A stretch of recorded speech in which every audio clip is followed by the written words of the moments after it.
Are we in a housing bubble? The indicators are that we're not, based on the 2020 stats. We actually have a housing shortage. We have low rates.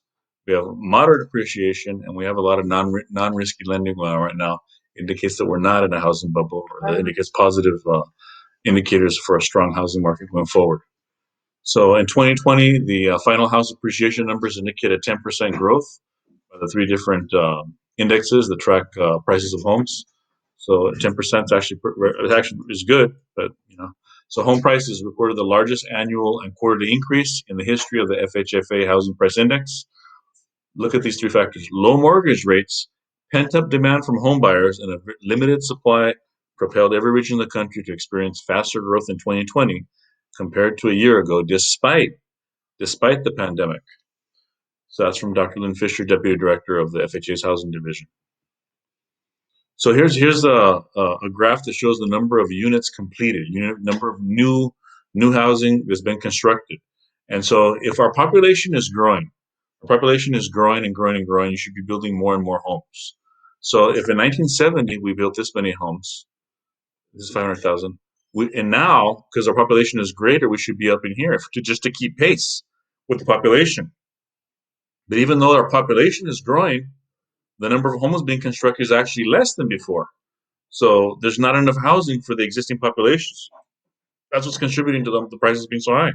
Not enough housing.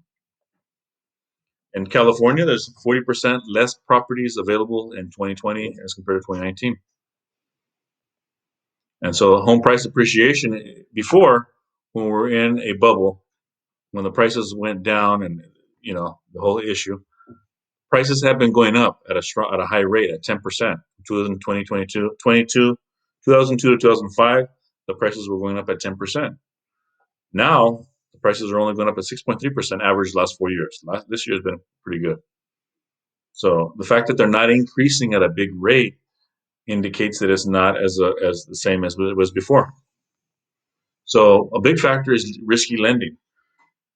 Risky lending is negative amortization, um, interest only for a short amount of time, stated income, stated assets. Those are loans where people actually don't qualify for the loan, but they use risky lending to get the loan. So previously, there was a lot of risky lending going on, the red one. And so now there is no risky lending. Right now, the borrowers are actually qualified based on their income, based on their assets, based on their tax returns. They actually qualify for those loans. So the fact that our borrowers qualify for the loans indicates that we're not in a bubble. They're going to keep their homes.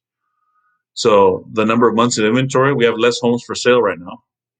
So the number of homes for sale was increasing previously.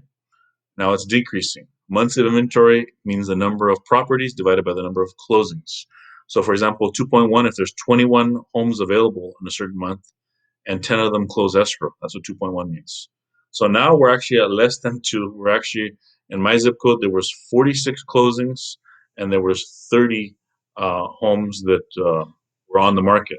That means that we're more closed escrow than we're on the market. That means we had less than a month of inventory. It means we have 2 to 3 weeks. So, summary statement. During the housing bubble, which these records show, rapid house price appreciation was not entirely supported by economic fundamentals. It was encouraged by risky lending. But in today's housing market, nominal house price appreciation has been driven by a historic shortage of supply. You see, not enough housing constructed relative to demand and rate-driven surge in house buying power. So people can have low rates allows people to afford a lot more. And so they can afford a lot more, but there's not that many homes enough. Many find it hard to believe, but housing is actually undervalued in most markets, and the gap between house buying power and sale prices indicates there's room for further house price appreciation in the months to come, according to Mark Fleming, First America's chief economist. So it looks like we have a strong market. We're not, even though we're in a pandemic, we're not in a housing bubble. The housing market looks strong for the foreseeable future. We'll see what 2022 holds. Take care. Bye-bye.